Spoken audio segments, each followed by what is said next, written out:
केसरी विरासत के दर्शकों का हार्दिक स्वागत। मैं तुहाडा अपना गुरप्रीत सिंह संधू। जिवें तुसीं जाणदे हो कि कूकोवाल दे विच जठेरिਆਂ ਦੇ एक स्थान के उत्ते अखंड पाठ साहब रखे सी, जिन्हां दा बहुत ज़्यादा वीडियो वायरल होया, जिहड़ा तुसीं देख चुके हो। उत्थे अखंड पाठ साहब दे भोग पाए गए ने।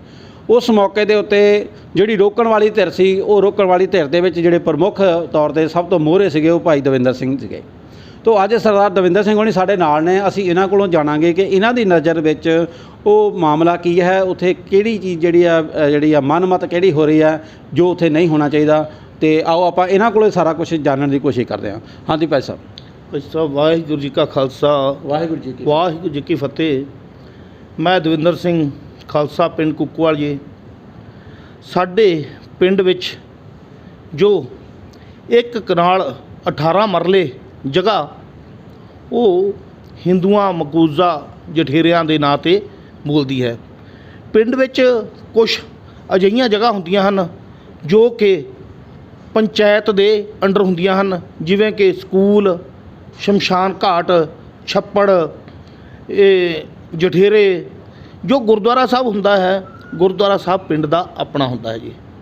ਅਤੇ ਇਹ ਜੋ ਜਠੇਰੇ ਹਨ, ਸਾਡੀ ਜਮ੍ਹਾਂਬੰਦੀ ਦੇ ਦੌਰਾਨ एक कनाल 18 मरले जगह ये जमाबंदी के दौरान जठेरिਆਂ वास्ते छड्डी गई सी, जिसकी कि फर्द साढ़े पास मौजूद है। आप जी दे नाल लाई हुई है, आप जी देख सकते हो जी। हाँ जी।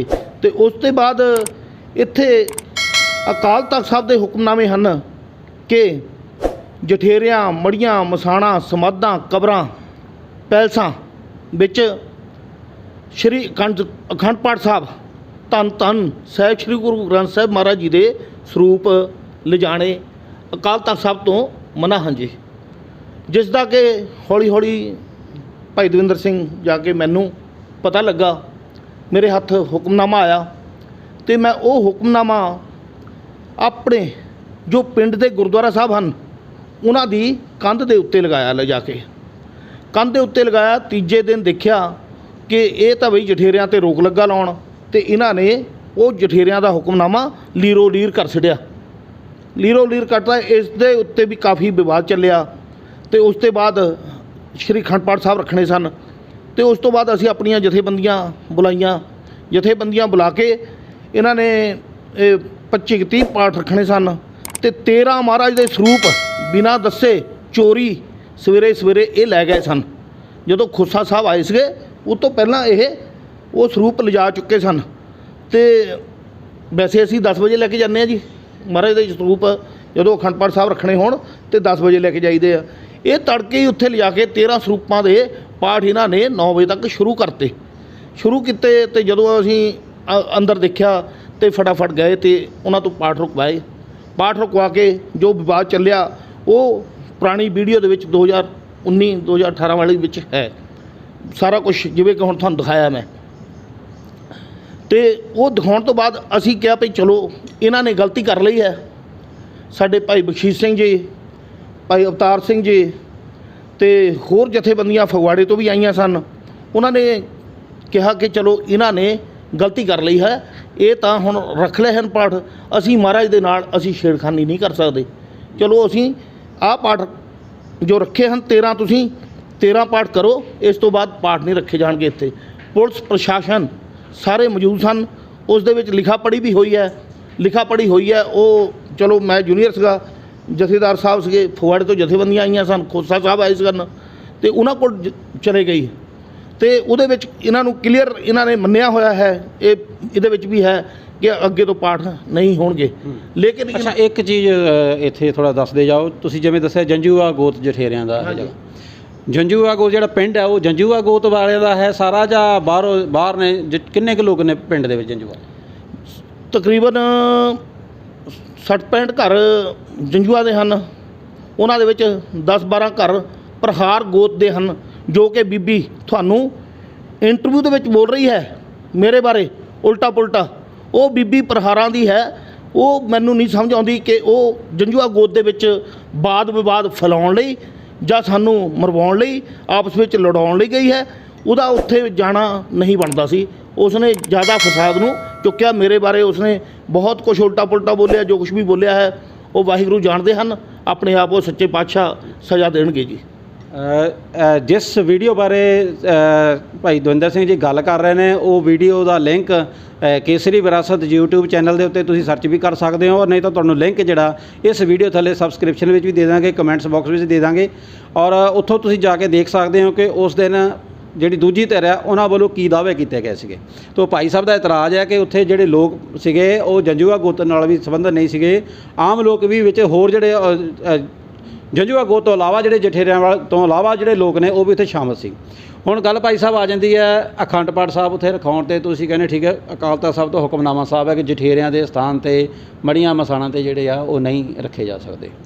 ਤਾਂ ਸਵਾਲ ਹੁਣ ਇਹ ਹੁੰਦਾ ਹੈ ਕਿ ਜੇ ਉਹ ਜਿਹੜੇ ਗੋਤ ਜਠੇਰੇ ਨੇ, ਹਾਂਜੀ, ਕਿ ਉਹਨਾਂ ਨੂੰ ਕੱਲ੍ਹ ਨੂੰ ਅਗਰ ਉਹਨਾਂ ਦੇ ਵਿੱਚੋਂ ਕੁਝ ਲੋਕ ਇਹ ਕਹਿੰਦੇ ਨੇ ਵੀ ਅਸੀਂ ਨਹੀਂ, ਅਸੀਂ ਤਾਂ ਹਿੰਦੂ ਨਹੀਂ, ਕਿਉਂਕਿ ਹਿੰਦੂ ਹੈ ਤੁਸੀਂ ਦੇਖਿਆ ਹਿੰਦੂਆਂ ਦੇ ਗੋਤ ਹੈ, ਲੇਕਿਨ ਉਹ ਕਹਿੰਦੇ ਨਹੀਂ ਜੀ ਅਸੀਂ ਤਾਂ ਰਾਜਪੂਤਾਂ ਦੇ ਵਿੱਚੋਂ ਅਸੀਂ ਰਾਜਪੂਤ ਸਿੱਖ ਹੈ, ਸਾਡਾ ਹਿੰਦੂਆਂ ਨਾਲ ਸੰਬੰਧ ਜਿਹੜਾ ਉਹ ਨਹੀਂ ਹੈ। ਤੋ ਅਸੀਂ ਕਹਿੰਦੇ ਵੀ ਅਸੀਂ ਕੱਲ੍ਹ ਨੂੰ ਸਿੰਘ ਸੱਜ ਵੀ ਸਕਦੇ ਆ। ਮੰਨ ਲਓ ਉਹ ਪਿੰਡ ਦੇ ਲੋਕ ਜਿਹੜਾ ਸਿੱਖੀ 'ਚ ਭਰੋਸਾ ਰੱਖਦੇ, ਜਿਵੇਂ ਤੁਸੀਂ ਕਿਹਾ ਗੁਰਦੁਆਰਾ ਸਾਹਿਬ ਹੈ ਸਾਰੇ ਸਿੱਖੀ ਬਾਣੇ ਦੇ ਵਿੱਚ ਆ, ਅਗਰ ਉਹ ਚਾਹੁਣ ਕਿ ਹਾਂਜੀ ਅਸੀਂ ਭਾਈ ਜਿਹੜੇ ਇਹ ਜਿੱਥੇ ਲੋਕੀ ਜਿਹੜੀ ਇੱਕ ਦੂਜੇ ਦੇਖਾ ਦੇਖੀ ਨੂੰ ਜਠੇਰੇ ਸਮਝ ਕੇ ਇੱਥੇ ਪੂਜਣ ਆ ਰਹੇ ਆ, ਇਹ ਆਹਿਸਤਾ ਆਹਿਸਤਾ ਜੇ ਇੱਥੇ ਅਖੰਡ ਪਾਠ ਸਾਹਿਬ ਰਖਾਏ ਜਾਣ ਜਾਂ ਲੋਕਾਂ ਨੂੰ ਸਿੱਖਿਆ ਦਿੱਤੀ ਜਾਵੇ ਸਿੱਖੀ ਦੀ, ਤੇ ਇਹ 'ਚ ਤਬਦੀਲੀ ਆ ਸਕਦੀ ਹੈ। ਤੇ ਤੁਹਾਨੂੰ 'ਚ ਕੀ ਰਾਏ ਨਜ਼ਰ ਆ? ਸਿੰਘ ਸਾਹਿਬ ਬਹੁਤ ਵਧੀਆ ਸਵਾਲ ਕੀਤਾ।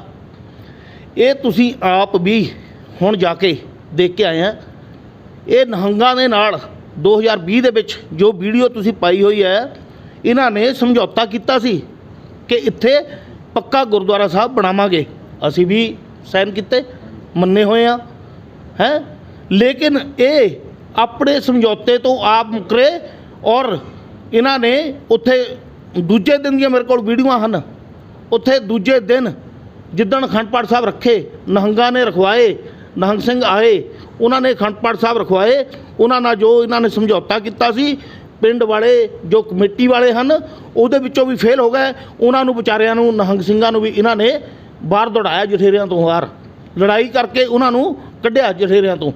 ਤੇ ਹੁਣ ਮਤਲਬ ਤੁਸੀਂ ਕੀ ਚਾਹੁੰਦੇ ਹੋ ਕਿ ਜਾਂ ਤਾਂ ਉਸ ਸਥਾਨ ਜਿਹੜਾ ਜਠੇਰਿਆਂ ਦਾ ਉਹਨੂੰ ਪੱਕਾ ਗੁਰਦੁਆਰਾ ਸਾਹਿਬ 'ਚ ਤਬਦੀਲ ਕਰਤਾ ਜਾਵੇ ਤਾਂ ਬਿਹਤਰ ਆ, ਕਿਉਂਕਿ ਸਿੱਖੀ ਦਾ ਪ੍ਰਚਾਰ ਪ੍ਰਸਾਰ ਰੁਕਣਾ ਨਹੀਂ ਚਾਹੀਦਾ, ਵੱਧ ਤੋਂ ਵੱਧ ਲੋਕ ਜਿਹੜੇ ਆ ਉਹ ਗੁਰਬਾਣੀ ਦਾ ਭਾਵ ਉਹਨਾਂ ਤੱਕ ਪਹੁੰਚਣਾ ਲੱਗੇਗਾ ਤਾਂ ਹੀ ਉਹਨਾਂ ਦੇ ਜੀਵਨ 'ਚ ਸੁਧਾਰ ਹੋਏਗਾ।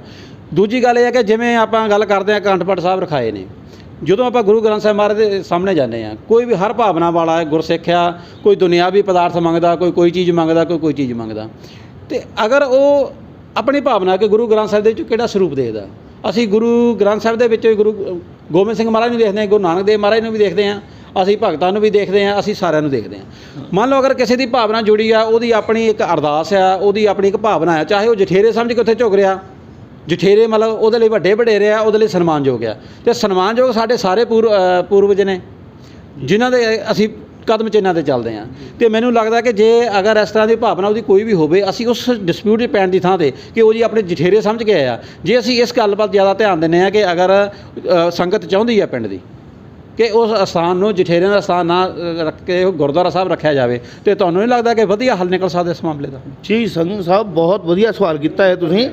ਪਹਿਲਾਂ ਤਾਂ ਸਭ ਤੋਂ ਪਹਿਲਾਂ ਗੱਲ ਇਹ ਹੈ ਕਿ ਪਿੰਡ ਦੇ ਵਿੱਚ ਅਕਾਲ ਤਖ਼ਤ ਸਾਹਿਬ ਦਾ ਇਹ ਵੀ ਹੁਕਮਨਾਮਾ ਹੈ ਕਿ ਪਿੰਡ ਦੇ ਵਿੱਚ ਇੱਕ ਗੁਰਦੁਆਰਾ ਹੋਵੇਗਾ, ਅਤੇ ਪਿੰਡ ਦੇ ਵਿੱਚ ਪਹਿਲਾਂ ਹੀ 2 ਗੁਰਦੁਆਰੇ ਹਨ। ਜੋ ਪਿੰਡ ਦਾ ਗੁਰਦੁਆਰਾ ਸਾਹਿਬ ਹੈ ਜੀ, ਉੱਥੇ ਤਾਂ ਆਉਂਦਾ ਨਹੀਂ ਕੋਈ ਵੀ, ਲੇਕਿਨ ਉਹ 1 ਕਿਲੋਮੀਟਰ ਦੂਰ ਪਿੰਡ ਤੋਂ ਉੱਥੇ ਕੌਣ ਜਾਊਗਾ? ਲੇਕਿਨ ਹੁਣ ਬੇਨਤੀ ਇਹ ਗੱਲ ਆ ਜਾਂਦੀ ਜੀ, ਹੁਣ ਅਕਾਲ ਤਖ਼ਤ ਸਾਹਿਬ ਦੇ ਹੁਕਮਨਾਮਿਆਂ 'ਤੇ ਆ ਗਈ ਆ, ਜਦੋਂ ਵੀ ਕਿਸੇ ਨਾਲ ਗੱਲ ਕਰਦੇ ਆ ਉਹ ਕੋਈ ਨਾ ਕੋਈ ਹੁਕਮਨਾਮਾ ਦਾ ਹਵਾਲਾ ਦੇ ਕੇ ਕਹਿੰਦਾ ਜੀ ਵੀ ਆਹ ਇਸ ਤਰ੍ਹਾਂ ਨਹੀਂ, ਇਸ ਤਰ੍ਹਾਂ ਹੋਣੀ ਚਾਹੀਦੀ ਹੈ। ਪਰ ਜਿਵੇਂ ਆਪਾਂ ਗੱਲ ਕਰੀਏ, ਜਿਵੇਂ ਤੁਸੀਂ ਸਤਿਕਾਰ ਕਮੇਟੀ ਨਾਲ ਵੀ ਜੁੜੇ ਆ, ਅਕਾਲ ਤਖ਼ਤ ਸਾਹਿਬ ਤੋਂ ਵੀ ਹੁਕਮਨਾਮਾ ਆਇਆ, ਸਤਿਕਾਰ ਕਮੇਟੀਆਂ ਜਿਹੜੀਆਂ ਉਹ ਭੰਗ ਕਰਤੀਆਂ, ਅਤੇ ਕੋਈ ਸਤਿਕਾਰ ਕਮੇਟੀ ਨਾਲ ਅਕਾਲ ਤਖ਼ਤ ਸਾਹਿਬ ਜਿਹੜਾ ਉਹਦੇ 'ਤੇ ਸੁਣਵਾਈ ਹੋਵੇ, ਸਾਰਿਆਂ ਦੀ ਸਾਂਝੀ ਹੋਵੇ। ਔਰ ਦੂਜੀ ਗੱਲ, ਜਿਹੜੇ ਤੁਸੀਂ ਜਿਸ ਪੁਆਇੰਟ ਨੂੰ ਲੈ ਕੇ ਚੱਲ ਰਹੇ ਆ, ਇਸ ਪੁਆਇੰਟ 'ਤੇ ਅਸੀਂ ਪੂਰੇ ਪੰਜਾਬ 'ਚ ਨਜ਼ਰ ਮਾਰਦੇ ਹਾਂ, ਬਹੁਤ ਸਾਰੇ ਹੋਰ ਸਥਾਨ ਨੇ ਜਿੱਥੇ ਸਾਡੇ ਨਜ਼ਰ 'ਚ ਆਇਆ, ਪਿੰਡ ਸੇਚਾਂ ਦੇ ਵਿੱਚ ਨਜ਼ਰ ਆਇਆ ਸੀ, ਉਹ ਅੱਜ ਵੀ ਉਸ ਸਥਾਨ ਦੇ ਉਹ ਕਹਿੰਦੇ ਜੀ ਕਿਸੇ ਬਾਬੇ ਅਮਰਨਾਥ ਦਾ ਡੇਰਾ ਆ, ਅਤੇ ਉਹਦੇ ਵਿੱਚ ਹੀ ਉਹਦੇ ਵਿੱਚੋਂ ਸਥਾਨ ਦਿੱਤਾ ਹੋਇਆ, ਵਿੱਚ ਮਜ਼ਾਰ ਵੀ ਬਣੀ ਹੋਈ ਹੈ, ਅਤੇ ਉੱਥੇ ਗੁਰਦੁਆਰਾ ਸਾਹਿਬ ਵੀ ਜਿਹੜਾ ਗੁਰਦੁਆਰਾ ਸਾਹਿਬ ਵੀ ਦੇ ਵਜੋਂ ਵੀ ਮੰਨਦੇ, ਉਹਨਾਂ ਦੇ ਖੜਾਵਾਂ ਵੀ ਪੂਜੀਆਂ ਜਾ ਰਹੀਆਂ। ਲੇਕਿਨ ਅਸੀਂ ਜਿਹੜੇ ਸਿੱਧੇ ਤੌਰ 'ਤੇ ਅਟੈਕ ਨੇ, ਜਿੱਥੇ ਕਿ ਮਿਲਗੋਭਾ ਕਰ ਦਿੱਤਾ, ਸਾਡੀ ਸੰਗਤ ਨੂੰ ਸਮਝ ਨਾ ਆਵੇ ਕਿ ਅਸੀਂ ਮਜ਼ਾਰਾਂ 'ਤੇ ਵੀ ਮੱਥਾ ਟੇਕਣਾ ਜਾਂ ਸਾਡਾ ਸਾਰਿਆਂ ਲਈ ਮੱਥਾ ਟੇਕਣਾ ਜਾਇਜ਼ ਆ ਜਾਂ ਨਜਾਇਜ਼ ਆ, ਜਾਂ ਅਸੀਂ ਗੁਰੂ ਗ੍ਰੰਥ ਸਾਹਿਬ ਨੂੰ ਮੱਥਾ ਟੇਕਣਾ, ਜਿਹੜਾ ਮਿਲਗੋਭਾ ਕਰਦਾ, ਉਹਨਾਂ ਚੀਜ਼ਾਂ ਸਾਡੇ ਘੱਟ ਧਿਆਨ ਨੇ। ਉਹ ਜਿੱਥੇ ਹੱਲ ਹੋ ਸਕਦਾ ਅਸੀਂ ਸਮਝਦੇ ਹਾਂ ਕਿ ਉਹ ਹੱਲ ਜਿਹੜੇ ਆ ਉਹ ਕਰਨ ਲਈ ਕਿਉਂ ਨਹੀਂ ਪਹਿਲ ਆਪਾਂ ਕਰਦੇ, ਜਾਂ ਉਹਨਾਂ ਚੀਜ਼ਾਂ ਦੇ ਉੱਤੇ ਅਸੀਂ ਡਿਸਪਿਊਟਸ 'ਤੇ ਕਿਉਂ ਨਹੀਂ ਸੁਣਵਾਈ ਹੁਣ ਤੱਕ ਹੋ ਪਾ ਰਹੀ। ਸਿੰਘ ਸਾਹਿਬ ਜੀ, ਮੇਰੇ ਪਿਤਾ ਧੰਨ ਧੰਨ ਸਾਹਿਬ ਸ਼੍ਰੀ ਗੁਰੂ ਗੋਬਿੰਦ ਸਿੰਘ ਜੀ ਮਹਾਰਾਜ ਕਹਿੰਦੇ ਹਨ, ਇਨ ਪੁੱਤਰਨ ਕੇ ਸੀਸ ਪੇ ਬਾਰ ਦਿਏ ਸੁਤ ਚਾਰ, ਚਾਰ ਮੂਏ ਤੋਂ ਕਿਆ ਹੁਆ ਜੀਵਤ ਕਈ ਹਜ਼ਾਰ। ਠੀਕ ਹੈ ਜੀ। ਉਹਨਾਂ ਨੇ ਪਹਿਲਾਂ ਹੀ ਧੰਨ ਧੰਨ ਸਾਹਿਬ ਸ਼੍ਰੀ ਗੁਰੂ ਗੋਬਿੰਦ ਸਿੰਘ ਜੀ ਮਹਾਰਾਜ ਜੀ ਨੂੰ ਪਹਿਲਾਂ ਹੀ ਪਤਾ ਸੀ ਕਿ ਮੇਰੇ ਖਾਲਸੇ ਦੇ ਐਦਾਂ ਦੇ ਰੰਗ ਲਿਆਉਣੇ ਆ ਕਿ ਸ੍ਰੀ ਸਾਹਿਬ ਪਾ ਕੇ ਰਾਤ ਨੂੰ ਸ੍ਰੀ ਸਾਹਿਬ ਟੰਗਤੀ ਕਿੱਲੀ ਤੇ ਸ਼ਰਾਬਾਂ ਪੀ ਲਈਆਂ, ਤੇ ਸਵੇਰ ਨੂੰ ਉੱਠਿਆ ਸ੍ਰੀ ਸਾਹਿਬ ਪਾਇਆ ਤੇ ਗੁਰਦੁਆਰੇ ਸਾਹਿਬ ਜਾ ਕੇ ਤਾਬਿਆਂ 'ਤੇ ਬੈਠ ਗਿਆ। ਲੱਗਦਾ ਤੁਹਾਨੂੰ ਇਸ ਤਰ੍ਹਾਂ ਹੋ ਰਹੀ ਹੈ ਜੀ? ਹਾਂਜੀ, ਹੋ ਰਿਹਾ ਜੀ, ਹੋ ਰਿਹਾ ਜੀ। ਤੇ ਉਸ ਤੋਂ ਬਾਅਦ ਉਹਨਾਂ ਨੂੰ ਪਤਾ ਸੀਗਾ ਕਿ ਮੇਰੇ ਸਿੱਖ ਮੜੀਆਂ ਮਸਾਣਾ 'ਤੇ ਜਾਣਗੇ। ਉਹਨਾਂ ਨੇ ਇਸ ਕਰਕੇ ਲੱਖਾਂ ਦੀ ਕੁਆਂਟੀਟੀ ਵਿੱਚ ਅੰਮ੍ਰਿਤਧਾਰੀ ਗੁਰਸਿੱਖ, ਲੇਕਿਨ ਉਹਨਾਂ ਨੇ 1000 ਕਿਉਂ ਕਿਹਾ? ਉਹਨਾਂ ਨੇ ਉਹ ਕੁਆਂਟੀਟੀ ਪਹਿਲਾਂ ਹੀ ਖਤਮ ਕਰਤੀ ਆ ਤੇ ਉਹਨਾਂ ਨੇ 1000 ਕੇ ਰੱਖੇ ਆ, ਬਿਰਲੇ। ਠੀਕ ਹੈ ਨਾ ਜੀ। ਇਸ ਕਰਕੇ ਆਪਾਂ ਨਹੀਂ ਕਹਿ ਸਕਦੇ। ਚਲੋ ਇਹ ਤਾਂ ਇੱਕ ਵੱਖਰੀ ਗੱਲ ਵੀ ਹੋ ਸਕਦੀ ਹੈ। ਹੋ ਸਕਦਾ ਕਿ ਜਦੋਂ ਗੁਰੂ ਮਹਾਰਾਜ ਦਾ ਸਮੇਂ ਸੀ, ਕਿਉਂਕਿ ਉਹਨਾਂ ਦੇ ਨਾਲ ਜਿਹੜੇ ਗੜੀ ਦੀ ਚਮਕੌਰ ਦੀ ਗੜੀ ਜਾਣ ਵਾਲੇ ਆ ਉਹ ਤਾਂ 40 ਕੁ ਸਿੰਘ ਸੀਗੇ ਉਸ ਵੇਲੇ, ਹਜ਼ਾਰਾਂ ਦੀ ਗਿਣਤੀ ਵੀ ਜਿਹੜੀ ਮੈਨੂੰ ਲੱਗਦਾ ਵੱਡੀ ਗੱਲ ਸੀ। ਔਰ ਅੱਜ ਦੇ ਮੱਦੇਨਜ਼ਰ ਹੋ ਸਕਦਾ ਹਾਲਾਤ ਅਸੀਂ ਨਹੀਂ ਉਹ ਕਹਿ ਸਕਦੇ ਵੀ ਗੁਰੂ ਮਹਾਰਾਜ ਨੇ ਉਸ ਵੇਲੇ ਹਜ਼ਾਰਾਂ ਦੀ ਗਿਣਤੀ ਸੀ, ਉਹ ਉਸ ਢੰਗ ਨਾਲ ਕਹਿ ਦਿੱਤੀ ਹੈ। ਤੇ ਚਲੋ ਇਹ ਇੱਕ ਵੱਖਰਾ ਜਿਹੜਾ ਉਹ ਵਿਸ਼ਾ ਜਿਹੜਾ ਹੋ ਜਾਂਦਾ। ਤਾਂ ਅਸੀਂ ਗੱਲ ਇੱਕ ਜ਼ਰੂਰ ਤੁਹਾਡੇ ਕੋਲ ਜਾਣਨੀ ਚਾਹਾਂਗੇ, ਇੱਕ ਬੜਾ ਵਿਚਾਰ ਦਾ ਮੁੱਦਾ ਆਉਂਦਾ, ਕਿਉਂਕਿ ਜਿਹੜੇ ਤੁਸੀਂ ਮਾਮਲਾ ਲੈ ਕੇ ਆਏ ਇਹ ਜਠੇਰਿਆਂ ਦਾ ਮਾਮਲਾ ਲੈ ਕੇ ਆਏ। ਅਸਲ ਦੇ ਵਿੱਚ ਸਾਡੀ ਪੰਜਾਬੀ ਬੋਲੀ ਜਿਹੜੀ ਹੈ ਇਹਦੇ 'ਚ ਜਠੇਰਿਆਂ ਦਾ ਸ਼ਬਦੀ ਅਰਥ ਕੀ ਨੇ, ਇਹ ਥੋੜ੍ਹਾ ਦੱਸ ਸਕਦੇ ਹੋ? ਹਾਂਜੀ ਸਿੰਘ ਸਾਹਿਬ, ਜਠੇਰੇ ਸਾਡੇ ਜਿਹੜੇ ਪੂਰਵਜ ਜੋ ਇਸ ਦੁਨੀਆ ਤੋਂ ਜਾ ਬਰਾਜੇ ਹਨ ਜੀ, ਗੁਰੂ ਗੁਰੂ ਸਾਹਿਬ ਦੇ ਕੋਲ, ਇਹ ਲੋਕ ਪੁਰਾਣੇ ਪਿਤਰਾਂ ਨੂੰ ਮੰਨ ਰਹੇ ਹਨ। ਮਹਾਰਾਜ ਕਹਿੰਦੇ ਹਨ, ਮੇਰੇ ਧੰਨ ਧੰਨ ਸਾਹਿਬ ਸ਼੍ਰੀ ਗੁਰੂ ਗ੍ਰੰਥ ਸਾਹਿਬ ਮਹਾਰਾਜ ਜੀ ਫਰਮਾਉਂਦੇ ਹਨ, ਜੀਵਤ ਪਿਤਰ ਨਾ ਮਾਨੈ ਕੋ ਮੂਏ ਸਰਾਧ ਕਰਾਹੀ, ਪਿਤਰ ਵੀ ਪਪਰੈ ਕਹੋ ਕਿਉ ਪਾਵੈ ਕਊਆ ਕੁਕਰ ਖਾਹੀ। ਠੀਕ ਹੈ ਜੀ। ਉੱਥੇ ਜਾ ਕੇ ਇਹ ਸਾਡੇ ਜੋ ਪਿਤਰ ਹਨ। ਨਹੀਂ, ਤੁਹਾਡੀ ਜਿਹੜੀ ਗੱਲ ਹੈ, ਅਸੀਂ ਗੁਰਬਾਣੀ ਦੀ ਰੋਸ਼ਨੀ ਵਿੱਚ ਅਗਰ ਉਹਦੇ 'ਤੇ ਗੱਲ ਕਰਦੇ ਹਾਂ ਤੇ ਦੇਖੋ ਇੱਕ ਸੁਨੇਹਾ ਹੈ ਸਪਸ਼ਟ ਤੌਰ 'ਤੇ ਕਿ ਜੇ ਤੁਸੀਂ ਸੇਵਾ ਕਰਨੀ ਹੈ ਤੇ ਜਿਉਂਦੇ ਜੀ ਕਰੋ, ਮਰਿਆਂ ਦੀ ਸੇਵਾ ਕਰਨ ਦੀ ਕੋਈ। ਕਿਤੇ ਨਾ ਕਿਤੇ ਜਿਹੜੇ ਅੱਜ ਵੀ ਉਸ ਨਾਲ ਮ੍ਰਿਤਕਾਂ ਨੂੰ ਜਿਹੜੇ ਆ ਪੂਜਦੇ ਆ, ਠੀਕ ਹੈ ਨਾ, ਹਾਲਾਂਕਿ ਇਹ 'ਚ ਵੀ ਦੋ ਗੱਲਾਂ ਆ ਜਾਂਦੀਆਂ। ਇੱਕ ਹੈ ਆਮ ਮ੍ਰਿਤਕ, ਜਿਹੜਾ ਆਮ ਪਰਿਵਾਰ ਹੈ, ਬੰਦੇ ਨੂੰ ਲੱਗਦਾ ਕਿ ਮੇਰੇ ਪਰਿਵਾਰ ਦੇ ਵਿੱਚ ਜਿਹੜਾ ਮੇਰਾ ਬਜ਼ੁਰਗ ਸੀ ਉਹਨੇ ਮੇਰੇ ਲਈ ਬਹੁਤ ਸਾਰੇ ਦੁਨਿਆਵੀ ਪਦਾਰਥ ਇਕੱਠੇ ਕਰਕੇ ਦਿੱਤੇ ਨੇ, ਮੇਰਾ ਫਰਜ਼ ਬਣਦਾ ਕਿ ਮੈਂ ਉਹਨੂੰ ਯਾਦ ਕਰਾਂ।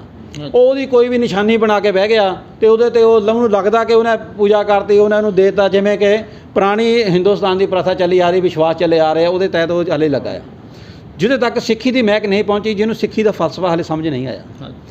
ਕਿਤੇ ਨਾ ਕਿਤੇ ਬੀਇੰਗ ਏ ਸਿੱਖ, ਕਿਉਂਕਿ ਤੁਸੀਂ ਤਾਂ ਪੂਰਨ ਗੁਰਸਿੱਖ ਦੇ ਰੂਪ 'ਚ ਨਜ਼ਰ ਆ ਰਹੇ ਹੋ ਔਰ ਤੁਸੀਂ ਇਸ ਚੀਜ਼ ਨੂੰ ਲੈ ਕੇ ਚੱਲ ਰਹੇ ਹੋ ਸਿੱਖੀ ਦੇ ਦਰਦ ਨੂੰ। ਇਸ ਕਰਕੇ ਤੁਸੀਂ ਕੀ ਸੋਚਦੇ ਆ ਕਿ ਕੀ ਜਿਹੜੇ ਉਹ ਲੋਕ ਨੇ ਅੱਜ ਵੀ ਜਿਹੜੇ ਉਸ ਜਲਾਲ 'ਚੋਂ ਅਸੀਂ ਨਹੀਂ ਕੱਢ ਸਕੇ, ਜਿਨ੍ਹਾਂ ਨੂੰ ਗੁਰਬਾਣੀ ਦੀ ਰੋਸ਼ਨੀ ਤੱਕ ਨਹੀਂ ਪਹੁੰਚ ਸਕੀ, ਉਹਨਾਂ ਨੂੰ ਅਗਰ ਰੋਸ਼ਨੀ ਪਹੁੰਚਾਉਣ ਵਾਸਤੇ ਕੋਈ ਪ੍ਰਬੰਧ ਕੀਤੇ ਜਾਣ, ਉਹ ਕੀ ਪ੍ਰਬੰਧ ਹੋ ਸਕਦੇ ਆ? ਕਿਉਂਕਿ ਅਸੀਂ ਤਾਂ ਹੁਣ ਤੱਕ ਆਪਸ ਵਿੱਚ ਹੀ ਉਲਝੇ ਫਿਰਦੇ ਹਾਂ। ਇਹ ਸ਼ਬਦਾਂ ਦਾ ਜਿਹੜਾ ਜਾਲ ਬੁਣਿਆ ਜਾਂਦਾ ਆ, ਜਿਵੇਂ ਤੁਸੀਂ ਜਠੇਰਿਆਂ ਦੀ ਗੱਲ ਕਹੀ ਹੈ, ਅਸੀਂ ਸਮਝਦੇ ਜੇਠਾ ਤਾਂ ਮਤਲਬ ਵੱਡੇ ਤੋਂ ਲਿਆ ਗਿਆ, ਜਠੇਰਿਆਂ ਦੇ ਨਾਲ ਅਸੀਂ ਵੱਡੇ ਵਡੇਰੇ ਵੀ ਕਹਿੰਦੇ ਹਾਂ। ਜਦੋਂ ਅਸੀਂ ਵੱਡੇ ਵਡੇਰਿਆਂ ਦੀ ਗੱਲ ਕਰਦੇ ਹਾਂ ਜੀ ਸ਼ਬਦ ਦੀ, ਤੇ ਵੱਡਾ ਵਡੇਰਾ ਮੇਰਾ ਬਾਪ ਵੀ ਹੈ, ਮੇਰਾ ਦਾਦਾ ਵੀ ਹੈ, ਤੇ ਉਹਦੇ ਨਾਲ ਮੇਰਾ ਜਿਹੜਾ ਗੁਰੂ ਹੈ, ਜਿਹੜਾ ਸਤਿਗੁਰੂ ਹੋ ਚੁੱਕੇ, ਉਹ ਵੀ ਵੱਡੇ ਵਡੇਰੇ ਹੀ ਨੇ ਮੇਰੇ। ਜਦੋਂ ਮੈਂ ਵੱਡੇ ਵਡੇਰਿਆਂ ਦੀ ਗੱਲ ਕਰਦੇ ਹਾਂ ਤੇ ਅਸੀਂ ਗੁਰੂ ਗ੍ਰੰਥ ਸਾਹਿਬ ਮਹਾਰਾਜ ਦਾ, ਅਸੀਂ ਗੁਰੂ ਸਾਹਿਬ ਨੂੰ ਉਹਨਾਂ ਦੇ ਪੂਰਨਿਆਂ 'ਤੇ ਚੱਲਦੇ, ਉਹਨਾਂ ਨੂੰ ਮੰਨਦੇ ਹਾਂ। ਔਰ ਦੂਜੀ ਗੱਲ, ਅੱਜ ਵੀ ਹਰ ਨਗਰ ਦੇ ਵਿੱਚ, ਹਰ ਸ਼ਹਿਰ ਜਦੋਂ ਵੀ ਮ੍ਰਿਤਕ ਹੁੰਦਾ, ਹਰ ਪਰਿਵਾਰ ਦੇ ਵਿੱਚ ਹੁੰਦਾ, ਤੇ ਅਸੀਂ ਉੱਥੇ ਉਹਦੇ ਥਾਂ 'ਤੇ ਅਰਦਾਸ ਕਰਾਉਂਦੇ ਹਾਂ। ਇਹਦਾ ਮਤਲਬ ਕਿਤੇ ਨਾ ਕਿਤੇ ਸਾਡੀ ਇਹ ਵੀ ਕਹਿ ਸਕਦਾ ਭਾਈ ਸਾਹਿਬ, ਜੇ ਮ੍ਰਿਤਕ ਹੁੰਦੇ ਨਹੀਂ, ਜੇ ਮੁਰਦੇ ਹੁੰਦੇ, ਉਹਦਾ ਕੋਈ ਹੁੰਦੀ ਨਹੀਂ, ਕੋਈ ਗੱਲਬਾਤ ਪਿੱਛੇ ਹੁੰਦੀ ਨਹੀਂ, ਫਿਰ ਤੁਸੀਂ ਅਖੰਡ ਪਾਠ ਕਿਹਦੇ ਲਈ ਕਰਵਾਉਂਦੇ ਆ, ਫਿਰ ਤੁਸੀਂ ਅਰਦਾਸ ਸਮਾਗਮ ਕਰ ਲਈ ਕਰ ਰਹੇ, ਫਿਰ ਵੱਡੇ ਵੱਡੇ ਮਹਾਂਪੁਰਸ਼ਾਂ ਦੇ ਡੇਰਿਆਂ ਦੇ ਨਾਂ ਦੇ ਉੱਤੇ ਫਿਰ ਅਸੀਂ ਜਿਹੜੇ ਅਰਦਾਸ ਕਰਾਉਂਦੇ ਹਾਂ, ਬਰਸੀਆਂ ਮਨਾਉਂਦੇ ਹਾਂ, ਫਿਰ ਉਹਨਾਂ ਦੀ ਕੀ ਜਿਹੜਾ ਉਹ ਹੈਗੀ ਆ ਰੈਲੇਵੈਂਸ ਕੀ ਬਣਦੀ ਇਹਦੇ ਨਾਲ? ਮੈਨੂੰ ਲੱਗਦਾ ਇਹ ਜ਼ਰੂਰ ਥੋੜ੍ਹਾ ਜਿਹਾ ਕਲੀਅਰ ਕਰੋ ਵੀ ਉਹਦੇ ਵਿੱਚ ਔਰ ਆਮ ਬੰਦੇ ਦੇ ਜਠੇਰੇ ਮੰਨਣ 'ਚ, ਆਪਣੇ ਵੱਡੇ ਵਡੇਰੇ ਨੂੰ ਮੰਨਣ 'ਚ ਔਰ ਸਾਡੇ ਮੰਨਣ 'ਚ ਕੀ ਫਰਕ ਹੈ? ਸਿੰਘ ਸਾਹਿਬ, ਇੱਕ ਸਾਡੀ ਜੋ ਇਨਸਾਨ ਦੀ ਕੁੱਖੋਂ ਇਨਸਾਨ ਪੈਦਾ ਹੋਇਆ, ਸਾਡੇ ਨਾਲ ਸਾਡੇ ਬਜ਼ੁਰਗ, ਸਾਡੇ ਪਿਤਾ, ਸਾਡੀ ਮਾਤਾ, ਸਾਡੇ ਭੈਣ ਭਰਾ, ਸਾਡੇ ਬੱਚੇ ਸਾਡੇ ਨਾਲ ਬਹੁਤ ਦੇਰ ਰਹਿੰਦੇ ਆ, ਇੱਕ ਗੂੜਾ ਪਿਆਰ ਪੈ ਜਾਂਦਾ। ਜੇ ਇੱਕ ਅਸੀਂ ਥੋੜ੍ਹੇ ਦਿਨਾਂ ਲਈ ਜੇ ਸਮਝੀਏ ਕਿ ਇੱਕ ਕੁੱਤੇ ਨੂੰ ਪਾਲ ਲਈਏ ਨਾ, ਥੋੜ੍ਹੇ ਦਿਨ, ਜੇ ਕੁੱਤਾ 1 ਸਾਲ ਪਾਲ ਲਿਆ, 2 ਸਾਲ ਪਾਲ ਲਿਆ, ਜੇ ਮਾੜਾ ਜਿਹਾ ਘਰੋਂ ਚਲ ਜਾਂਦਾ ਨਾ, ਉਹਦਾ ਵੀ ਸਾਨੂੰ ਦੁੱਖ ਲੱਗਦਾ ਕਿ ਕੁੱਤੇ ਯਾਰ ਆਇਆ ਨਹੀਂ ਤਦ ਤੱਕ ਰੋਟੀ ਖਾਣ ਨੂੰ ਪ੍ਰਸ਼ਾਦਾ ਛਕਣ ਨੂੰ ਦਿਲ ਨਹੀਂ ਕਰਦਾ। ਅਤੇ ਗੱਲ ਇੱਥੇ ਮੁੱਕਦੀ ਆ ਕਿ ਜੇ ਸਾਨੂੰ ਆਪਣੇ ਪਿਤਰਾਂ ਦੇ ਨਾਲ ਸਾਨੂੰ ਵੀ ਪਿਆਰ ਹੈ ਜੀ। ਮੇਰੇ ਪਿਤਾ ਜੀ ਗੁਰਦੁਆਰੇ ਸਾਹਿਬ ਤੋਂ ਸੇਵਾ ਕਰਦੇ ਹੋਏ ਬਾਲੇ ਟੁੱਟ ਗਏ, ਥੱਲੇ ਆ ਕੇ ਉਹਨਾਂ ਦੇ ਐਕਸੀਡੈਂਟ ਹੋਇਆ, ਥੱਲੇ ਆ ਕੇ ਗੁਰਦੁਆਰੇ ਸਾਹਿਬ ਦੀ ਸੇਵਾ ਕਰਦੇ ਕਰਦੇ ਹੋਏ ਪੂਰੇ। ਮੈਂ ਵੀ ਉਹਨਾਂ ਦੇ ਪਾਠ ਰਖਾਉਣਾ ਹਾਂ ਅਤੇ ਮੈਂ ਆਪਣੇ ਘਰ ਰਖਾਉਣਾ ਹਾਂ, ਨਾ ਕਿ 1 ਕਿਲੋਮੀਟਰ ਦੂਰ ਜਾ ਕੇ ਪਿੰਡ ਦੇ ਜਠੇਰਿਆਂ ਦੇ ਵਿੱਚ। ਜਿਸ ਨੇ ਵੀ ਕਰਵਾਉਣੇ ਹੈ ਆਪਣੇ ਪਿਤਰਾਂ ਨੂੰ ਪੂਜਣਾ ਹੈ, ਜਾਂ ਆਪਣੇ ਸਿਆਣੇ ਨੂੰ, ਜਾਂ ਆਪਣੇ ਬੱਚੇ ਨੂੰ, ਜਾਂ ਕੋਈ ਵੀ ਤੁਹਾਡਾ ਚਲਾ ਗਿਆ ਹੈ, ਜਾਂ ਤਾਂ ਗੁਰਦੁਆਰੇ ਸਾਹਿਬ ਅਸੀਂ ਉਹਨਾਂ ਦੇ ਸਮਾਗਮ ਕਰਵਾ ਸਕਦੇ ਹਾਂ, ਆਪਣੇ ਘਰ ਕਰਵਾ ਸਕਦੇ ਹਾਂ। ਅਤੇ ਉੱਥੇ ਐਡੀ ਦੂਰ ਸਾਲ ਬਾਅਦ ਧੰਨ ਧੰਨ ਸਾਹਿਬ ਸ੍ਰੀ ਗੁਰੂ ਗ੍ਰੰਥ ਸਾਹਿਬ ਜੀ ਨੂੰ ਲੈ ਕੇ ਜਾਣਾ ਇੱਕ ਬਹੁਤ ਬੜੀ ਇੱਕ ਮਨਮਤ ਹੈ। ਉਹਨੂੰ ਮਨਮਤ ਕਹਿ ਸਕਦੇ ਹਾਂ ਕਿ ਜਿੱਥੇ ਮਨਮਤ ਚੱਲਦੀਆਂ ਹਨ ਉਸ ਜਗ੍ਹਾ 'ਤੇ ਮਨਮਤ ਕਰਦੇ ਹਨ, ਉਹ ਮਨਮਤ ਵਾਲੀ ਜਗ੍ਹਾ 'ਤੇ ਜਾ ਕੇ ਮੇਰੀ ਇਹੀ ਬੇਨਤੀ ਹੈ ਜੀ, ਮੈਂ ਇਹੀ ਜਾਣਨਾ ਚਾਹੁੰਦਾ ਸੀਗਾ ਕਿ ਅਗਰ ਮੰਨ ਲਓ ਇੱਕ ਆਪਾਂ ਪਹਿਲੇ ਪਰਿਵਾਰ ਦੀ ਗੱਲ ਕਰਦੇ, ਪਰਿਵਾਰ ਦੇ ਵਿੱਚ ਆਪਣੇ ਵੱਡੇ ਦਾ ਸਨਮਾਨ ਕਰਨ ਦੇ ਵਿੱਚ ਤਾਂ ਕੋਈ ਬੁਰਾਈ ਨਹੀਂ ਹੈ, ਲੇਕਿਨ ਹਾਂ ਉਹ ਕਰਦੇ ਕਿਸ ਤਰੀਕੇ ਨਾਲ ਆ, ਉਹ ਯਾਦ ਕਰਦੇ, ਉਹ ਸੋਚਦੇ ਇੱਕ ਦਿਨ ਰੱਖ ਲਓ। ਦੂਜੀ ਗੱਲ, ਕਿਉਂਕਿ ਇੱਕ ਗੋਤ ਖਾਸ ਵਿਸ਼ੇਸ਼ ਦਾ ਉਹ ਅਸਥਾਨ ਹੈ, ਤੁਸੀਂ ਦੱਸਿਆ ਜੰਜੂਆ ਗੋਤਰਾਂ ਦਾ ਜਠੇਰਿਆ, ਔਰ ਤੁਹਾਨੂੰ ਇਸ ਗੱਲ ਦਾ ਪਤਾ ਵੀ ਜਿਹੜਾ ਗੋਤਰ ਸਿਸਟਮ ਚੱਲਦਾ ਉਹ ਕਿਸੇ ਵੱਡੇ ਵਡੇਰੇ ਦੇ ਨਾਂ 'ਤੇ ਚੱਲਦਾ ਆਉਂਦਾ ਹੁੰਦਾ, ਉਹਦੀ ਗਾਂ ਦੀ ਗਾਂ ਔਲਾਦ ਦਾ ਨਾਂ ਜਿਹੜਾ ਉਹ ਪਿਆ ਹੁੰਦਾ ਵੀ ਆਹ ਗੋਤਰ ਹੈ ਜੀ। ਗੋਤ ਜਾਤ ਦਾ ਜਿਹੜਾ ਹੋਰ ਇਹਦਾ ਕੋਈ ਜਿਹੜਾ ਆਧਾਰ ਨਹੀਂ ਆ, ਸਿਰਫ ਇੱਕ ਪਹਿਚਾਣ ਹੈ ਕਿ ਕਿਹੜੇ ਪਿਤਾ ਪੁਰਖੀ ਜਿਹੜੀ ਆ ਲੀ ਚੱਲੀ ਆ ਰਹੀ ਹੈ। ਔਰ ਜੇ ਅਸੀਂ ਸਾਰੇ ਪਰਿਵਾਰ, ਤੁਸੀਂ ਜੰਜੂਆ ਪਰਿਵਾਰ ਆ, ਸਿਰਫ ਫਰਕ ਇਹ ਹੈ ਕਿ ਤੁਸੀਂ ਗੁਰੂ ਗ੍ਰੰਥ ਸਾਹਿਬ ਦੇ ਮਹਾਰਾਜ ਦੇ ਹਿਸਾਬ ਨਾਲ ਆਪਣੇ ਬਜ਼ੁਰਗਾਂ ਨੂੰ ਸਾਰਿਆਂ ਨੂੰ ਯਾਦ ਕਰਦੇ, ਸਾਰਿਆਂ ਨੂੰ ਸਨਮਾਨ ਦਿੰਦੇ ਆ, ਬਾਣੀ ਦੇ ਨਜ਼ਰੀਏ ਨਾਲ ਸਨਮਾਨ ਦਿੰਦੇ ਆ। ਉਹ ਬਾਣੀ ਉਹਨਾਂ ਤੱਕ ਕਿਤੇ ਨਾ ਕਿਤੇ ਨਹੀਂ ਪਹੁੰਚਾਈ ਜਾ ਸਕੀ, ਉਹ ਇਸ ਤਰ੍ਹਾਂ ਸਨਮਾਨ ਦੇ ਰਹੇ ਆ। ਅਤੇ ਇਹ ਨਹੀਂ ਲੱਗਦਾ ਕਿ ਇਸ ਤਰ੍ਹਾਂ ਦੇ ਝਗੜੇ ਝਮੇਲੇ ਖੜੇ ਕਰਨ ਦੀ ਥਾਂ 'ਤੇ ਇੱਕ ਹਉਮੈ ਦਾ ਸਵਾਲ ਬਣਾਉਣ ਦੀ ਥਾਂ 'ਤੇ ਜਿੱਦ ਦਾ ਸਵਾਲ ਬਣਾਉਣ ਦੀ ਥਾਂ 'ਤੇ ਕਿ ਮੈਂ ਹੀ ਸਹੀ ਹੈ ਜਾਂ ਉਹ ਸੋਚਣ ਅਸੀਂ ਹੀ ਸਹੀ ਹੈ, ਉਹਦੀ ਥਾਂ 'ਤੇ ਕੋਈ ਵਿਚਕਾਰਲਾ ਰਸਤਾ ਕੱਢਣ ਦੀ ਨਹੀਂ ਲੱਗਦਾ ਤੁਹਾਨੂੰ ਵੀ ਅੱਜ ਸਮੇਂ ਦੀ ਜ਼ਰੂਰਤ ਹੈ? ਥਾਂ ਥਾਂ 'ਤੇ ਇਹੀ ਝਮੇਲੇ ਪਏ ਹੋਏ ਸਿੰਘ ਸਾਹਿਬ। ਵਿਚਕਾਰਲਾ ਰਸਤਾ ਤਾਂ ਸਿਰਫ ਇਹੀ ਆ, ਅਸੀਂ ਤਾਂ ਇਹਨਾਂ ਨੂੰ ਦੋਨੋਂ ਆਪਸ਼ਨ ਦਿੱਤੇ ਆ। ਅਸੀਂ ਸਿੱਖ ਸੰਗਤ ਨੂੰ ਦੋਨੋਂ ਆਪਸ਼ਨ ਦਿੱਤੇ ਆ ਕਿ ਭਾਈ ਤੁਹਾਡੇ ਜਠੇਰੇ ਆ, ਤੁਸੀਂ ਜਠੇਰੇ ਮੰਨੋ, ਜਾਓ। ਹੁਣ ਮੇਰੇ ਨੂੰ ਸਟੇ ਮਿਲਿਓ ਆ, ਮੈਂ ਉੱਥੇ ਲੋਕ ਨਹੀਂ ਲਗਵਾ ਰਿਹਾ, ਮੈਂ ਨਹੀਂ ਤਾਂ ਅੱਜ ਲੋਕ ਲਗਵਾ ਸਕਦਾ ਉੱਥੇ, ਪੁਲਿਸ ਨੂੰ ਦੱਸ ਕੇ, ਪ੍ਰਸ਼ਾਸਨ ਨੂੰ ਦੱਸ ਕੇ ਕਿ ਇਹ ਵਿਵਾਦ ਵਾਲੀ ਜਗ੍ਹਾ ਹੈ, ਇੱਥੇ ਲੋਕ ਲੱਗੇ। ਮੈਂ ਕਿਉਂ ਨਹੀਂ ਲਗਵਾ ਰਿਹਾ ਕਿ ਇਸ ਜਗ੍ਹਾ ਦੇ ਉੱਤੇ ਜਠੇਰੇ ਹਨ, ਲੋਕ ਜਠੇਰਿਆਂ ਨੂੰ ਮੰਨਣ ਜਾਣ ਜਿੱਦਾਂ ਮਰਜ਼ੀ, ਸਾਨੂੰ ਕੋਈ ਦੁੱਖ ਨਹੀਂ। ਲੇਕਿਨ ਉੱਥੇ ਇਹਨਾਂ ਨੂੰ ਦੂਜਾ ਆਪਸ਼ਨ ਧੰਨ ਧੰਨ ਸਾਹਿਬ ਸ੍ਰੀ ਗੁਰੂ ਗ੍ਰੰਥ ਸਾਹਿਬ ਮਹਾਰਾਜ ਜੀ ਦੇ ਪੱਕੇ ਪ੍ਰਕਾਸ਼ ਕਰਨ ਦਾ ਦਿੱਤਾ ਸੀਗਾ, ਔਰ 2 ਵਾਰ ਇਹ ਆਪਣੇ ਆਪਸ਼ਨ ਤੋਂ ਆਪ ਮੁੱਕਰੇ ਹਨ। ਅੱਛਾ, ਹੁਣ ਇਹ ਦੱਸੋ, ਜਿਵੇਂ ਤੁਸੀਂ ਇੱਥੋਂ ਦੀ ਹੱਲ ਦੱਸ ਰਹੇ ਪਿੱਛੇ ਫਸਿਆ, ਜਿੱਥੇ ਆਪਾਂ ਜਠੇਰਿਆਂ ਦੀ ਗੱਲ ਕੀਤੀ, ਆਪਾਂ ਸਾਰੇ ਜਠੇਰਿਆਂ ਦੀ ਗੱਲ ਕੀਤੀ ਹੈ ਕਿ ਵੱਡੇ ਵਡੇਰਿਆਂ ਤੋਂ ਚੱਲੇ ਆਉਂਦੇ, ਤੁਹਾਨੂੰ ਨਹੀਂ ਲੱਗਦਾ ਕਿ ਆਪਾਂ ਇਹਨੂੰ ਵੱਡੇ ਕੰਸੈਪਟ ਵਿੱਚ ਦੇਖੀਏ, ਜਠੇਰਿਆਂ ਦੇ ਕੰਸੈਪਟ ਵਿੱਚ, ਕਿ ਅਗਰ ਵੱਡੇ ਵਡੇਰਿਆਂ ਸਾਰੇ ਮੰਨਦੇ ਆ, ਹਰ ਗੋਦ ਵਾਲਾ ਜੇ ਕੋਈ ਆਪੋ ਆਪਣੇ ਸਥਾਨ ਬਣਾਉਣਾ ਚਾਹੁੰਦਾ, ਕਿਉਂਕਿ ਬਣੇ ਹੋਏ ਆ ਇੱਕ ਪਿੰਡ 4-4 5-5 ਸਥਾਨ ਬਣੇ ਹੋਏ ਆ, ਔਰ ਹਰ ਇਹ ਵੀ ਹੈ ਕਿ ਘਰਾਂ 'ਚ ਵੀ ਅਸੀਂ ਗੁਰੂ ਗ੍ਰੰਥ ਸਾਹਿਬ ਰੱਖ ਸਕਦੇ, ਪ੍ਰਕਾਸ਼ ਕੀਤੇ ਆ, ਅਸੀਂ ਆਪੋ ਆਪਣੇ ਆਸਥਾਨਾਂ ਨੂੰ ਮੰਨਦੇ ਹਾਂ। ਕਿ ਤੁਹਾਨੂੰ ਨਹੀਂ ਲੱਗਦਾ ਕਿ ਇਹਨੂੰ ਵੱਡੇ ਕੰਸੈਪਟ 'ਚ ਪੰਥ ਨੂੰ ਸਾਰਿਆਂ ਨੂੰ ਦੇਖਣਾ ਚਾਹੀਦਾ, ਔਰ ਜਿੱਥੇ ਵੀ ਇਹੋ ਜਿਹੇ ਡਿਸਪਿਊਟ ਨੇ ਸਾਰੇ ਪਾਸੇ, ਉਹਨਾਂ ਨੂੰ ਇਸੇ ਭਾਵਨਾ ਨਾਲ ਜਿਹੜਾ ਹੱਲ ਕੀਤਾ ਜਾ ਸਕਦਾ ਵੀ ਠੀਕ ਹੈ, ਉੱਥੇ ਆਉਂਦਾ, ਚਾਹੇ ਉਹ ਆਪਣੇ ਉੱਥੇ ਬਜ਼ੁਰਗ ਨੂੰ ਸਮਝ ਲਿਆ ਕਿ ਮੈਂ ਆਪਣੇ ਪਾਪਾ ਜੀ ਨੂੰ ਇੱਥੇ ਨਤਮਸਤਕ ਹੋ ਰਿਹਾ, ਚਾਹੇ ਉਹਨੂੰ ਪਤਾ ਲੱਗੇ ਆਪਣੇ ਜਿਹੜੇ ਅਧਿਆਤਮਿਕ ਬਾਪ ਨੇ ਸਾਡੇ ਗੁਰੂ ਗੋਬਿੰਦ ਸਿੰਘ ਜੀ, ਗੁਰੂ ਨਾਨਕ ਦੇਵ ਜੀ, ਅਸੀਂ ਉਹਨਾਂ ਨੂੰ ਨਤਮਸਤਕ ਹੋ ਰਹੇ ਹਾਂ। ਜਦੋਂ ਉੱਥੇ ਬੰਦਾ ਆਏਗਾ, ਬੈਠੇਗਾ ਸੰਗਤ ਵਿੱਚ, ਉਹਨੂੰ ਸਹੀ ਸਿੱਖਿਆ ਮਿਲੇਗੀ ਕਿ ਐਸਾ ਉਹਦਾ ਜਿਹੜਾ ਸੁਭਾਅ ਹੋ ਕੇ ਉਹ ਵਧੀਆ ਸੰਗਤ ਜਿਹੜੀ ਆ ਸਿੱਖੀ ਨਾਲ ਜੁੜੇਗੀ। ਇਸ ਤਰ੍ਹਾਂ ਦਾ ਕੋਈ ਰੂਪ ਰੇਖਾ ਨਹੀਂ ਤਿਆਰ ਹੋ ਸਕਦੀ? ਸਿੰਘ ਸਾਹਿਬ, ਇਹ ਰੂਪ ਰੇਖਾ ਜਿਹੜੀ ਆ ਨਾ, ਹੋਰ ਵਿਗੜਦੀ ਜਾ ਰਹੀ ਆ, ਕਿਉਂਕਿ ਜੋ ਮੈਂ ਹੁਣ ਤੁਹਾਨੂੰ ਵੀਡੀਓ ਪਾਈ ਆ, ਦਿੱਤੀ ਆ, ਇਹ 13 ਅਪ੍ਰੈਲ 2021 ਦੀ ਹੈ। ਉਸ ਦੇ ਵਿੱਚ ਦੇਖੋ, ਇੱਕ ਅੰਮ੍ਰਿਤਧਾਰੀ ਗੁਰਸਿੱਖ ਬੰਦੇ ਦੂਸਰੇ ਪਿੰਡਾਂ ਤੋਂ ਚੱਲ ਕੇ ਆ ਕੇ, ਔਰ ਬਿਨਾਂ ਉੱਥੇ ਕੋਈ ਮੰਜੇ ਦੇ ਉੱਤੇ 2 ਸ੍ਰੀ ਸਾਹਿਬ ਰੱਖੇ ਹੋਏ। ਇਹ ਦੱਸੋ ਹੁਣ ਮੈਨੂੰ ਕਿ ਜਿਹੜੀ ਇਹੋ ਜਿਹੇ ਤੇਰੇ ਮਨਮਤ ਤੁਹਾਨੂੰ ਤੁਹਾਡੀ ਨਜ਼ਰ 'ਚ ਕਰ ਰਹੀ ਹੈ, ਉਹਦੇ ਨਾਲ ਝਗੜਾ ਫਸਾਦ ਕਰਨਾ, ਉੱਥੇ ਸ਼੍ਰੀ ਸਾਹਿਬ ਲਹਿਰਾਉਣੇ, ਕਿਰਪਾਨਾਂ ਲਹਿਰਾਉਣੀਆਂ, ਉਹੀ ਮੈਥਡ ਵਧੀਆ ਹੈ ਝਗੜੇ ਝਮੇਲੇ ਵਾਲਾ ਖੂਨ ਬਹਾਉਣ ਦਾ, ਜਾਂ ਭਾਈਚਾਰਕ ਸਾਂਝ ਦੇ ਤੌਰ 'ਤੇ ਕੋਈ 4 ਸਿਆਣੇ ਬੰਦੇ ਮਿੱਠ ਬੋਲਣੇ ਇਕੱਠੇ ਹੋ ਕੇ ਉਹਨਾਂ ਨੂੰ ਜਿਹੜਾ ਬੈਠ ਕੇ ਸਾਰਿਆਂ ਨੂੰ ਸਮਝਾਉਣ ਕਿ ਆਪਾਂ ਹੱਲ ਇਹਦਾ ਇੱਦਾਂ ਨਹੀਂ ਇੱਦਾਂ ਕੱਢੀਏ? ਠੀਕ ਹੈ ਨਾ। ਮੰਨਣਾ ਤਾਂ ਦੇਖੋ, ਜਿਹਨੇ ਮੰਨਣਾ ਉਹਨੇ ਆਪਣੀ ਭਾਵਨਾ ਨਾਲ ਫਿਰ ਵੀ ਮੰਨੀ ਜਾਣਾ, ਆਪਣੇ ਢੰਗ ਨਾਲ ਜਿਹਨੂੰ ਮੰਨਣਾ, ਲੇਕਿਨ ਗੁਰੂ ਗ੍ਰੰਥ ਸਾਹਿਬ ਮਹਾਰਾਜ ਦਾ ਪ੍ਰਕਾਸ਼ ਹੋਣ ਤੋਂ ਰੋਕਣ ਦੀ ਮੈਨੂੰ ਲੱਗਦਾ ਕੋਈ ਨਾ ਕੋਈ ਜਿਹੜੀ ਹੈ ਰੁਕਾਵਟ ਆ, ਇਸ ਚੀਜ਼ ਦੇ ਝਗੜੇ ਤੇ, ਕਿਉਂਕਿ ਹੁਣ ਤੁਹਾਡਾ ਵੀ ਵਤੀਰਾ ਦੱਸ ਰਿਹਾ ਕਿ ਤੁਸੀਂ ਵੀ ਪਹਿਲਾਂ ਨਾਲੋਂ ਜਿਵੇਂ ਤੁਸੀਂ ਗੱਲ ਕਰ ਰਹੇ ਆ ਕਿ ਮੈਂ ਉਹਨਾਂ 'ਚ ਰੁਕਾਵਟ ਨਹੀਂ ਪਾ ਰਿਹਾ, ਹਾਲਾਂਕਿ ਮੈਨੂੰ ਸਟੇ ਮਿਲਿਆ ਹੋਇਆ। ਇਹ ਇੱਕ ਸਾਰਥਕ ਕਦਮ ਹੈ ਤੁਹਾਡੇ ਵੱਲੋਂ, ਇਹ ਪੋਜ਼ਿਟਿਵ ਕਦਮ ਹੈ।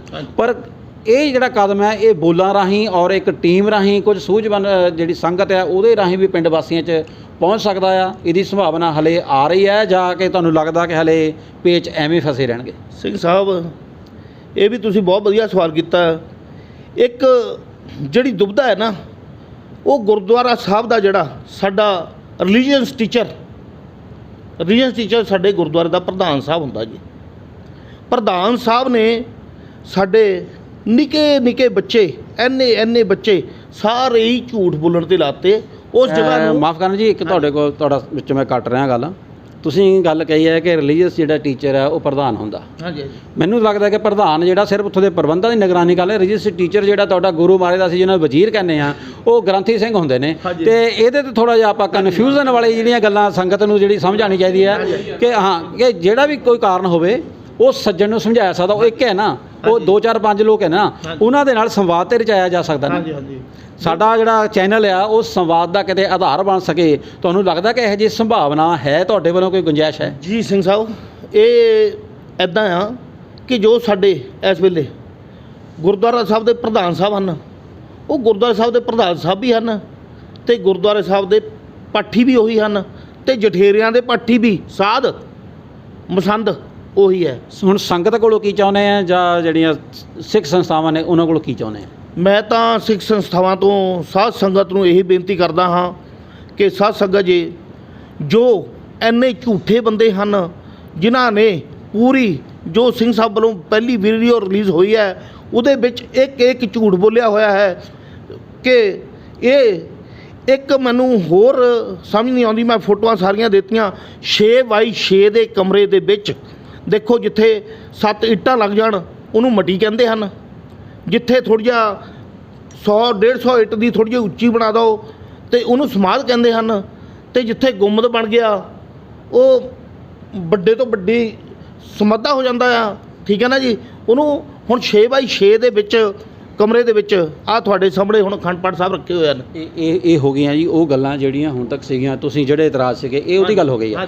ਅਸੀਂ ਹੁਣ ਇਹ ਜਾਣਨਾ ਚਾਹੁੰਦੇ ਹਾਂ, ਸੰਗਤ ਸਾਰਾ ਇਹ ਜਾਣਨਾ ਚਾਹੇਗੀ ਕਿ ਇਹ ਜਿਹੜੀ ਅੱਜ ਦੀ ਗੱਲਬਾਤ ਹੈ ਕਿ ਇਹਦੇ ਵਿੱਚ ਕੋਈ ਸਾਰਥਕ ਨਤੀਜਾ ਨਿਕਲ ਪਾਉਂਦਾ ਕਿ ਨਹੀਂ ਪਾਉਂਦਾ। ਕਈ ਤੁਹਾਨੂੰ ਲੱਗਦਾ ਨਹੀਂ ਕਿ ਅਕਾਲ ਤਖਤ ਸਾਹਿਬ ਇਸ ਗੱਲ ਦੇ ਸਮਰੱਥ ਆ ਕਿ ਉਹ ਇੱਕ ਟੀਮ ਬਣਾਵੇ ਔਰ ਉਹਨਾਂ ਲੋਕਾਂ ਨਾਲ ਸੰਵਾਦ ਰਚਾਵੇ, ਤੁਹਾਡੇ ਵੀ ਇਤਰਾਜ਼ ਸੁਣੇ ਔਰ ਠੰਮੇ ਨਾਲ ਬੈਠ ਕੇ ਇੱਕ ਜਿਵੇਂ ਕਿ ਖਾਲਸੇ ਦੀ ਸਾਡੀ ਪਰੰਪਰਾ ਚੱਲਦੀ, ਸਰਬੱਤ ਖਾਲਸੇ ਦੀ ਸਾਡੀ ਤਾਂ ਚੱਲਦੀ ਪਰੰਪਰਾ। ਅਸੀਂ ਤਾਂ 5 ਪਿਆਰਿਆਂ ਦੇ ਨਿਗਰਾਨੀ ਹੇਠ ਜਿਹੜੇ ਫੈਸਲੇ ਕਰਦੇ, 5 ਪਿਆਰਿਆਂ ਨਾਲ ਹੁਕਮਨਾਮਾ ਕਰਤਾ ਸੀ, ਸਾਰੇ ਜਣੇ ਉਹਨੂੰ ਮੰਨ ਲੈਂਦੇ ਆ। ਤੁਹਾਨੂੰ ਨਹੀਂ ਲੱਗਦਾ ਕਿ ਉਹਨਾਂ ਲੋਕਾਂ ਦੇ ਜੀਵਨ 'ਚ ਸੁਧਾਰ ਕੀਤਾ ਜਾ ਸਕਦਾ ਜਾਂ ਕਮੇਟੀ ਨੂੰ ਕੁਛ ਅੱਗੇ ਪਿੱਛੇ ਥੋੜ੍ਹਾ ਕਰਕੇ ਬਦਲ ਕੇ ਕੁਛ ਜਿਹੜੇ ਉਹ ਲੋਕ ਅੱਗੇ ਲਿਆਂਦੇ ਜਾ ਸਕਦੇ ਜਿਹੜੇ ਗੁਰਮਤਿ ਅਨੁਸਾਰ ਜਿਹੜੇ ਚੱਲ ਸਕਦੇ? ਅਕਾਲ ਤਖਤ ਸਾਹਿਬ ਵਿੱਚ ਦਖਲ ਦੇਵੇ ਤਾਂ ਤੁਹਾਨੂੰ ਨਹੀਂ ਲੱਗਦਾ ਮਸਲਾ ਹੱਲ ਹੋ ਜੂ?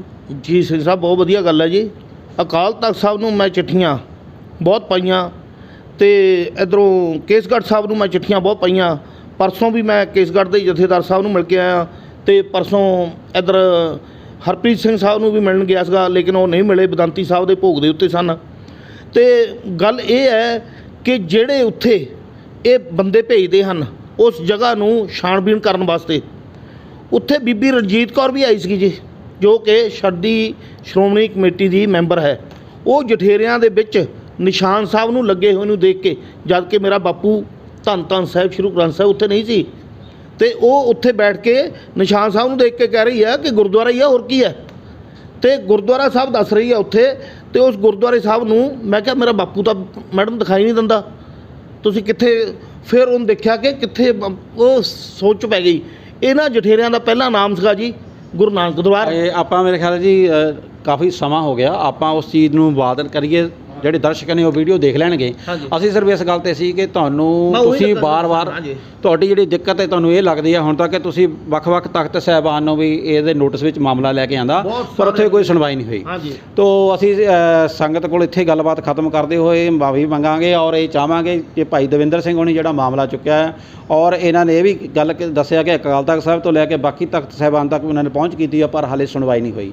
ਔਰ ਸਾਨੂੰ ਉਮੀਦ ਹੈ ਕਿ ਸੰਗਤ ਜਿਹੜੀ ਹੈ ਅਗਰ ਚਾਹੇ ਤਾਂ ਇਹ ਆਵਾਜ਼ ਜ਼ੋਰਦਾਰ ਢੰਗ ਨਾਲ ਉੱਠ ਸਕਦੀ ਹੈ ਔਰ ਤਖਤ ਸਾਹਿਬਾਨ 'ਤੇ ਜਿਹੜੇ ਬੈਠੇ ਨੇ ਸਾਡੇ ਜਥੇਦਾਰ ਸਾਹਿਬਾਨ, ਉਹਨਾਂ ਤੱਕ ਇਹ ਗੱਲ ਪਹੁੰਚ ਸਕਦੀ ਹੈ ਕਿ ਜਿਹੜੇ ਇਹੋ ਜਿਹੇ ਮਾਮਲੇ ਨੇ ਉਹਨਾਂ ਨੂੰ ਲਟਕਾਉਣਾ ਚਾਹੀਦਾ, ਉਹਨਾਂ ਨੂੰ ਪਹਿਲ ਦੇ ਆਧਾਰ 'ਤੇ ਹੱਲ ਕਰਨਾ ਚਾਹੀਦਾ। ਜੇ ਅਸੀਂ ਸਾਰੇ ਜਣੇ ਚਾਹੁੰਦੇ ਹਾਂ ਕਿ ਸਿੱਖੀ ਦਾ ਬੋਲਬਾਲਾ ਹੋਵੇ ਔਰ ਅਸੀਂ ਇਹਨਾਂ ਮਾਮਲਿਆਂ ਨੂੰ ਪਹਿਲ ਦੇਤਾ ਤੇ ਵਧੀਆ ਤਰੀਕੇ ਨਾਲ ਹੱਲ ਕਰ ਸਕੀਏ ਤਾਂ ਇਸ ਵੀਡੀਓ ਨੂੰ ਵੱਧ ਤੋਂ ਵੱਧ ਵਾਇਰਲ ਕਰ ਦਿਓ, ਪਹੁੰਚਾ ਦਿਓ, ਜਥੇਦਾਰਾਂ ਤੱਕ ਵੀ, ਹਰ ਸੰਗਤ ਤੱਕ ਪਹੁੰਚਾ ਦਿਓ ਔਰ ਸਾਰੇ ਜਣੇ ਮਿਲ ਬੈਠ ਕੇ ਅਸੀਂ ਸਿੱਖੀ ਦੀ ਚੜ੍ਹਦੀ ਕਲਾ ਲਈ ਜਿਹੜੀ ਕਰ ਸਕੀਏ। ਇਸੇ ਅਰਦਾਸ ਤੇ ਇਸ ਸ਼ੁਭ ਕਾਮਨਾ ਨਾਲ ਇੱਥੇ ਗੱਲਬਾਤ ਖਤਮ ਕਰਦੇ ਹਾਂ। ਬਹੁਤ ਬਹੁਤ ਧੰਨਵਾਦ। ਵਾਹਿਗੁਰੂ ਜੀ ਕਾ ਖਾਲਸਾ, ਵਾਹਿਗੁਰੂ ਜੀ ਕੀ ਫਤਿਹ। बोले सोनिहार।